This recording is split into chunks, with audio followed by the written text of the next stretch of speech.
বিচারকদের জন্য একটা আলাদা সচিবালয় হবে, সেইটা বাংলাদেশে মাজদার হোসেনের রায় 1998 সালে হওয়ার পরে এই 27-29 বছরের দাবি, এই দাবির সাথে বিএনপি একমত পোষণ করছে অন্ততপক্ষে 3 লক্ষ বার। এই যে আজকে যে আসাদুজ্জামান যে কথা বলতেছেন, উনি তখন অ্যাটর্নি জেনারেল ছিলেন, শুধু এই কারণেই না, অনেক কিছু ড্রাফট উনার করা, কারণ সেই সময় তিনি বেশি ইশতিয়াক আহমেদের জুনিয়র ছিলেন, নিচে বসে উপরের কথা তিনি অনেক কিছু বলছেন, এবং তিনি হচ্ছে সবচেয়ে বেশি জানেন যে বিএনপি কথা দিয়া কেমনে কথা রাখে না। কেন আমি ভয়টা পাইছি আমি আপনার বলি। বিচার বিভাগ আলাদা করার কথা ছিল 2001 সালে, ব্যারিস্টার সৈয়দ ইশতিয়াক আহমেদ আজকের আইনমন্ত্রী সিনিয়র, উনি তখন বলছিলেন যে আমি আজ এটা করে দিয়ে যাচ্ছি। বেগম জিয়া তাকে নিজে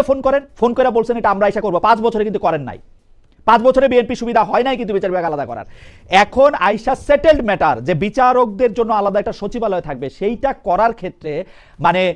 আইনমন্ত্রী আমাদের বন্ধু জনাব আসাদুজ্জামান, আমাদের আরেক বন্ধু অ্যাটর্নি জেনারেল জনাব রুহুল কুদ্দুস কাজল, তারা আমাদেরকে আক্ষরিক করতে হাইকোর্ট দেখাচ্ছেন, এবং আমাদের দুঃখ জনাব রেজাউল করিম রনি, যার কাছ থেকে আমরা প্রতিনিয়ত শিখি, সেইটা তিনি শুধু সাফাই গাচ্ছেন না, আমি নাকি ন্যারেটিভ বলতেছি এটা বলতেছেন আপনি।